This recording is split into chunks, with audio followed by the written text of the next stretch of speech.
Bismillahirrahmanirrahim. Assalamualaikum. My name is Asiya Batul and I'm a B.Ed 1.5 year first semester student. Today I'm excited to present on Ralph Tyler's objective model. Ralph Tyler was an American educator who worked in the field of assessment and evaluation.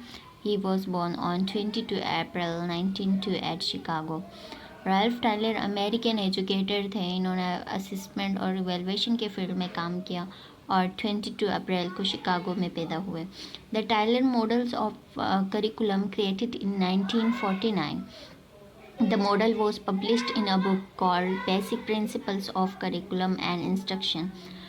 Tyler model of curriculum 1949 में basic principle of curriculum और instruction book में published हुआ. अगर Tyler की बात करें तो about 700 इन्होंने आर्टिकल्स लिखे और 16 जो है इनके बुक्स पब्लिश्ड हुए हैं. It is widely use and accepted curriculum model.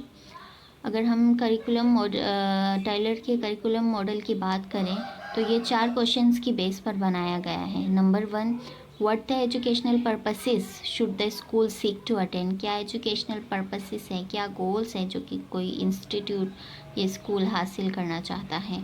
Number 2, what educational experiences can be provided that likely to attend this purposes. क्या एजुकेशनल एक्सपीरियंसेस प्रोवाइड किए जाएँ ताकि हम अपने गोल्स को, अपने पर्पसेस को हासिल कर सकें. Number 3, how can this purposes be effectively organize. और हम किस तरह से इन एजुकेशनल एक्सपीरियंसेस को इफ़ेक्टिवली ऑर्गेनाइज कर सकते हैं. Number 4, how can we determine whether this purposes are being attend. हमें किस तरह मालूम होगा कि हमने अपने पर्पसेस, अपने गोल्स हासिल कर लिए हैं.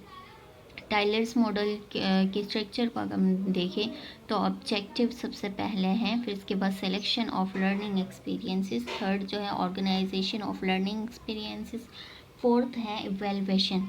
अगरचे ये एक करिकुलम का मॉडल बनाने के लिए इस्तेमाल किया जाता है, लेकिन अगर हम इसे मिसाल के तौर पर हम इसे क्लास में भी अप्लाई कर सकते हैं. जैसे अगर मेरा ऑब्जेक्टिव हो कि मैं अपने स्टूडेंट्स को सेल स्ट्रक्चर, फंक्शन और सेल ऑर्गेनेल्स, कंपोनेंट्स और सेल डिवीज़न के हवाले से बताना हो तो मैं 3D मॉडल्स के ज़रिए इन्हें बता सकती हूँ, एक्सप्लेनेशन कर दूँ क्लास में और डायग्राम्स की लेबलिंग कर दूँ.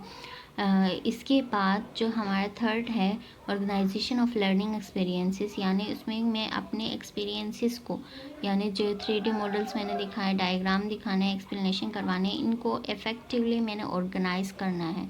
जैसे इंट्रोडक्शन में मैंने 2 मिनट ले लिए, इसके बाद exploring cell organize, cell division, group discussion, इनमें जो है अबाउट 5 to 7 मिनट्स इस तरह ले लिए. फिर लास्ट स्टेप आता है एवेलुएशन का, जिसमें मैंने यानी मैं मालूम करना चाहती हूँ कि क्या मैंने अपने ऑब्जेक्टिव हासिल कर लिए हैं, तो इसलिए इसके लिए मैं असिस्टमेंट करूँगी या असिस्टमेंट लूँगी. जिसे मैंने क्विज़ ले लिए, डायग्राम्स लेबलिंग के लिए दे दिए, स्टूडेंट्स को शॉर्ट क्वेश्चन आंसर कर दिए. तो इससे एवेलुएशन के थ्रू मुझे पता चल जाएगा कि क्या मैंने अपने ऑब्जेक्टिव्स हासिल कर लिए हैं या नहीं. अगर टाइलर्स के मॉडल को देखा जाए तो ये मॉडल जो है लीनियर इन नेचर है, यानी ये ऑब्जेक्टिव से स्टार्ट हो रहा है और इवेलुएशन पे इसका एंड हो रहा है. और अब बात करते हैं एडवांटेजेस ऑफ टाइलर्स मॉडल. तो टाइलर मॉडल के ने जो है अपने तमाम स्टॉक होल्डर्स को कंसीडर किया है. इनके स्टॉक होल्डर्स में लर्नर्स हो गए, सब्जेक्ट मैटर्स हो गए और सोसाइटी, इन तीनों को जो है इन्होंने कंसीडर किया है. और ये मोस्ट पॉपुलर या फिर फेमस मॉडल है, और ये फेमस होने की वजह से हम इसे इजीली अंडरस्टैंड कर सकते हैं. और इसकी डिसएडवांटेजेस की अगर हम बात करें तो इवेलुएशन बर्डन जो है यहाँ बहुत ज़्यादा हैवी हो सकता है. इसके अलावा नए आइडियाज़, नए डेवलपमेंट्स के अगेंस्ट ये डिस्क्रिमिनेट भी कर सकता है. और टीचर को इसमें डेटा सोर्स के तौर पर नहीं लिया है. This is all about Tyler's model. Thank you.